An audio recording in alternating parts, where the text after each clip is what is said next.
Hello, friends, and welcome back to Stories About Entitled People. Today we have 3 great stories that you might enjoy, but before we begin, don't forget to subscribe to our channel if you're new here and turn on notifications so you don't miss a new video every single day. Here we go. You want me to pour cold water to melt the ice?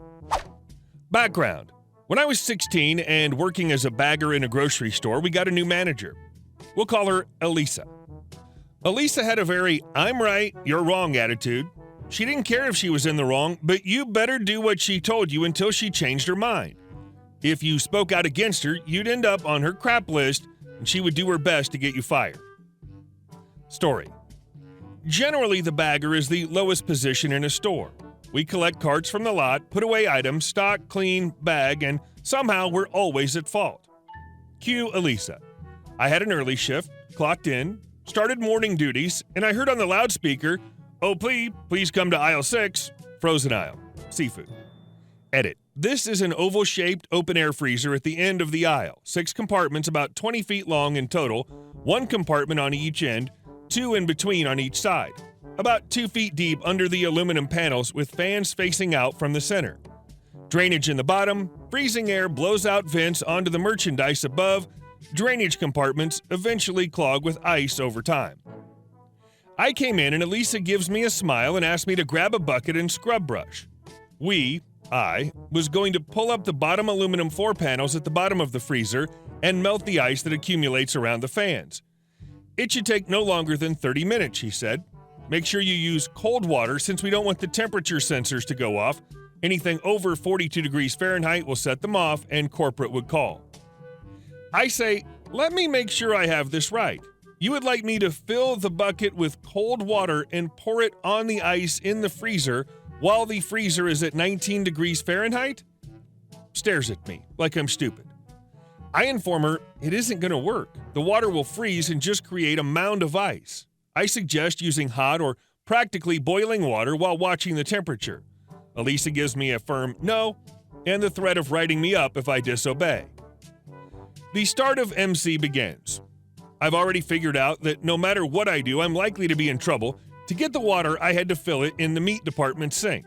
The meat manager asked what I was up to, and I told him the story with all the details. Meat manager is scratching his head, and he heads over to call Elisa. She confirms, and I hear a bit of arguing. Meat manager comes back, gives me a smile, and says, do as I was told. He'll back me up. So, for the next hour, I must have put about 200 gallons of cold water onto the freezer fan. I switched from a 2-gallon bucket to 5-gallon. I stopped and moved to the next fan each time the compartment was to the brim with ice. I got 4 compartments done before she came to check on me. Instant rage. Elisa went from white to red real quick. It was also the first time I've heard a manager cuss. "What the duck is this? How the duck could you screw up something so simple?" said Elisa. I said, I did exactly what you told me to. I took buckets of cold water and poured them on the ice around the fans. Right as she said she was going to write me up, the meat manager came over after hearing her cussing. The meat manager saw the ice-filled compartments and mentioned that I should have used hot water. This sent Elisa over the edge. "Up to my office now. You're being written up." The meat manager did what he said he'd do. He stuck up for me. Meat manager mentioned that he double-checked with her what she wanted me to do, and I was complying with her instructions. She went silent for a moment. It was like her head was going to pop off. She just took a deep breath and muttered out, "Fix it," and walked away. The meat manager gave me an extended industrial hose hooked up to the hot water. The water in meat department can get up to 140 degrees Fahrenheit to kill bacteria. The ice was gone in 15 minutes, and since apparently the freezer temperature measured as a whole, it never went above 34 degrees Fahrenheit. Elisa avoided me for over a week afterward. I knew I was on her crap list for the next 8 months. She tried to write me up for the most pitiful reasons. I eventually was given a written warning for leaving 9 minutes early with approval from the front-end manager that was friends with Elisa. At that point, I knew I would get fired for crap eventually, and I quit without my 2 weeks. And our second story. Don't block my car in. So my wife and I live in an old Victorian-style house in a college town split into 2 apartments. Our 2-bedroom downstairs and a 4-bedroom upstairs. The first year it was occupied by nursing students who were great.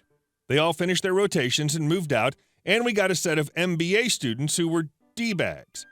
At first we thought, oh, they're young, we'll politely complain when they don't clean up their dog crap, / have a Tuesday night kegger, / play COD so loud it rattles our windows. They'll figure it out and it'll be okay. Well, it wasn't. Their response to our requests were annoyance and non-compliance, which opened the door for me to engage in passive-aggressive revenge tactics, and I have many stories from the year they resided above us. One Monday morning, after a pretty raging party upstairs, I came outside to find my car parked in by the upstairs neighbor my wife had nicknamed C-Hammer, CH for short. Now, in the lease, we had exclusive use of the driveway. Upstairs, we're supposed to park on the street, however, they often parked behind us when street parking was scarce, so I knocked on the door to get them to move their car so I could go to work. Only there's a problem. CH has left that morning on spring break vacation. He won't be back for 2 weeks. After I'd recovered from contemplating exactly how much of a syphilis-ridden wankstock of a human being you would have to be to illegally park in your downstairs neighbor and then leave for 2 weeks, I rang the non-emergency police line and explained my situation. They tried to contact CH to no avail, so my legal recourse was to have the car towed to a legal, vacant spot on the street at my own expense, which, given I had to go to work, was what I would have to do. While I was waiting for the tow truck, I hatched a mature and a juvenile revenge plan. Juvenile plan first. I got a bottle of .3 brake fluid and a rag out, and utilizing the extent of my artistic abilities, painted a big old C and balls on the hood with a pew pew pew of pee going over the roof, and left it to bake in. The mature part of the plan came to fruition when the tow truck arrived. Our city has a penchant for street sweeping, and tow cars enthusiastically while doing so. They had just put up signs down one side of our street notifying that they would be sweeping in 4 days. I reserved a spot on that side of the road for CH's car and had the driver put it there. I let him in on the plan as he was contracted to tow cars for the city that day. He giggled a lot at my slowly emerging C and balls artwork and said he'd try and pick up CH's car early, knowing that if he was away for 2 weeks, his company would be able to rack up a nice storage fee. The day came and the tow truck driver who moved the car came straight to CH's car and towed it. I dropped a little note in CH's letterbox explaining without being rude that he had parked me in and I had to have his car moved at my expense so I could go to work.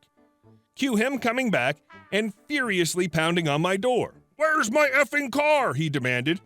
I explained I had it moved to the other side of the street into a legal car space because neither the police or I could contact him.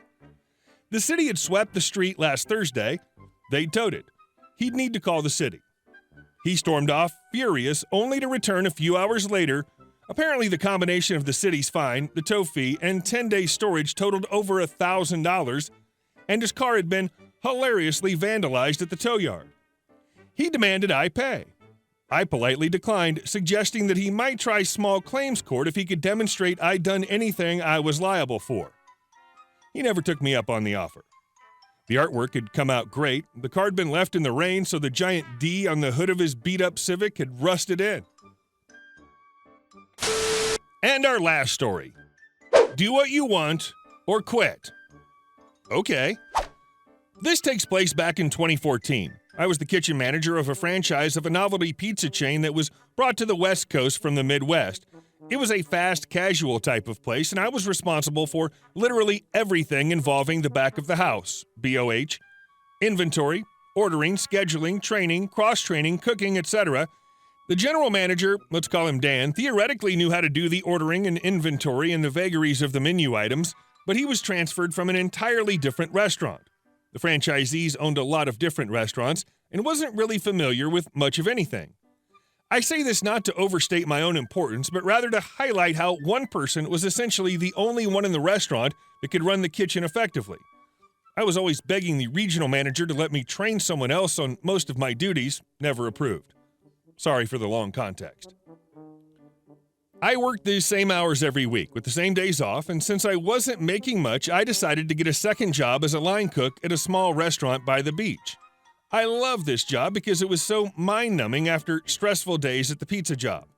I had no real responsibilities aside from cooking whatever came up on my tickets and cleaning up at night.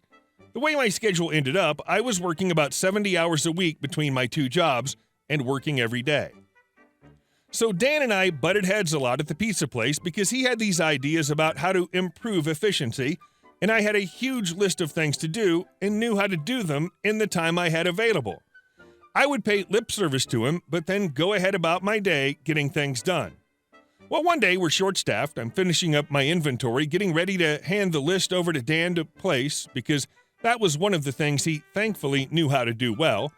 He tells me I need to stay late because he's run ragged in the front and I need to place orders, which takes about 2 hours minimum. The following conversation ensues. Me: "No can do, Dan. My other job starts in an hour." Dan: "Well, then call them and tell them you'll be late." Me: "I'll be fired if I do that, so not going to happen. Just put the purchase orders in later when it's slowed down." "No, either you stay and do it, or you can go to your other job and never come back." "Okay, bye."